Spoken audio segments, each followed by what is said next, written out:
Again, one of the things I said in my book, I got the data from Public Agenda in Brooklyn, outfit, think tank headed up started by Cyrus Vance, Daniel Yankelovich, who was one of the great survey people. They found that 80% of America's schools have significant losses of time due to misbehaving children. They don't quantify how much. We did in my book, we quantified at least one small school, one group anyway.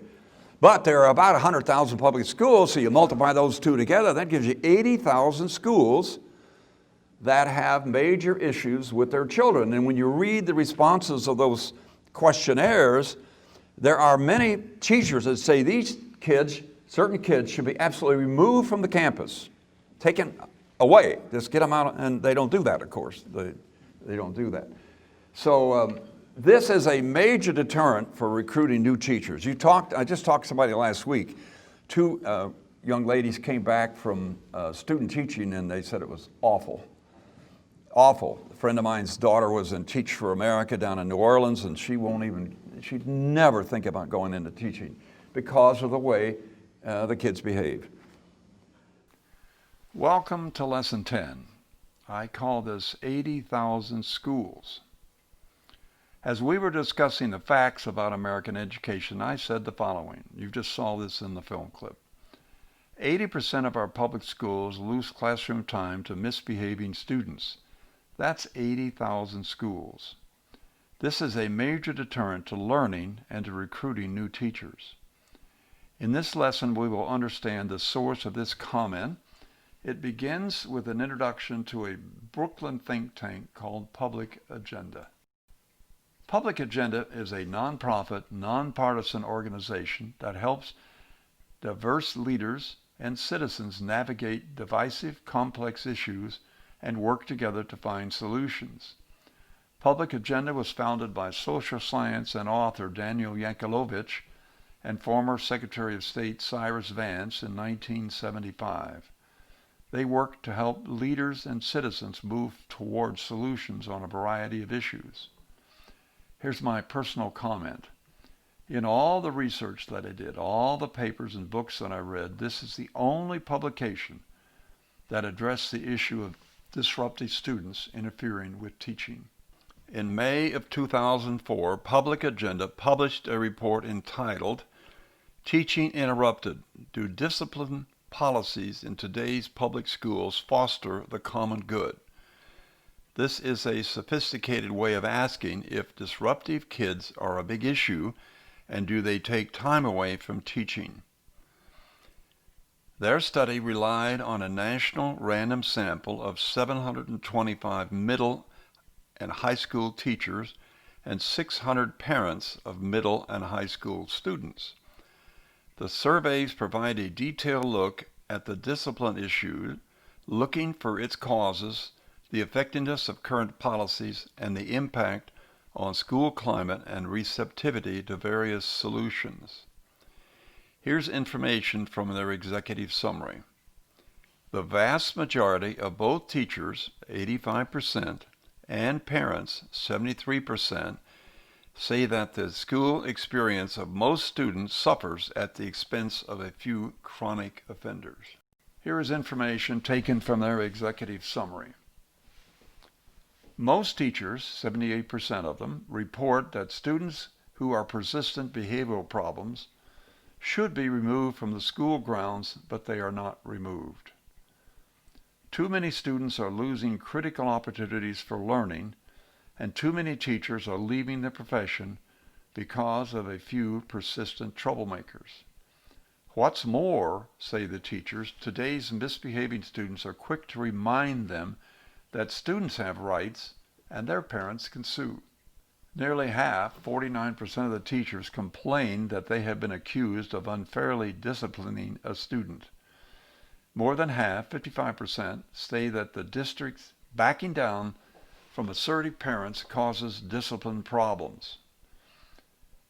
It's unanimously accepted among teachers, 98%, that schools need good discipline and behavior to flourish, and 78% of the parents agree. It is also widely accepted among both groups that part of a school's mission, in addition to teaching the 3 R's, is to teach kids to follow the rules so they become productive citizens. Teachers supported this 93% of the time, and the parents 88%. Students pay a heavy price academically when schools tolerate the chronic bad behavior of the few. Most teachers, 77%, admit their teaching would be a lot more effective if they didn't have to spend so much time dealing with disruptive students. Topping the list of causes of behavioral problems in the nation's schools is parents' failure to teach their children discipline. Teachers 82% and parents 74%. This was the leading root cause in the last lesson for why the students were so disruptive. It's a parent problem. Second on this list is that they disrespect everything in our culture. Students absorb it and bring it to school. 73% of the teachers and 68% of the parents agree to this. Other public agenda research shows that only about a third of parents say they have succeeded in teaching their children to have self-control and discipline, while half say they have succeeded in teaching their child to do their best in school. In addition, 46% of teachers and 33% of parents strongly support giving the principal a lot more authority to handle discipline issues as they see fit, with another 33% of the teachers and 73% of the parents supporting this idea somewhat. Total support, either very strong or strong, is 84% of the teachers and 74% of the parents. Putting more responsibility on parents. A strong majority of the teachers, 69%, say that finding ways to hold parents more accountable for kids' behavior would be a very effective solution to today's discipline problems. This topic is on limiting lawsuits for discipline. 42% of the teachers and 46% of parents strongly support limiting lawsuits to serious situations like expulsion, with another 40% of the teachers and 32% of the parents liking this idea to get a total support of around 80% from both.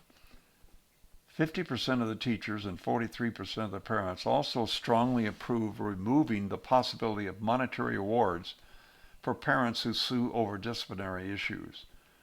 Total support was 82% of the teachers and 69% for both levels of agreement.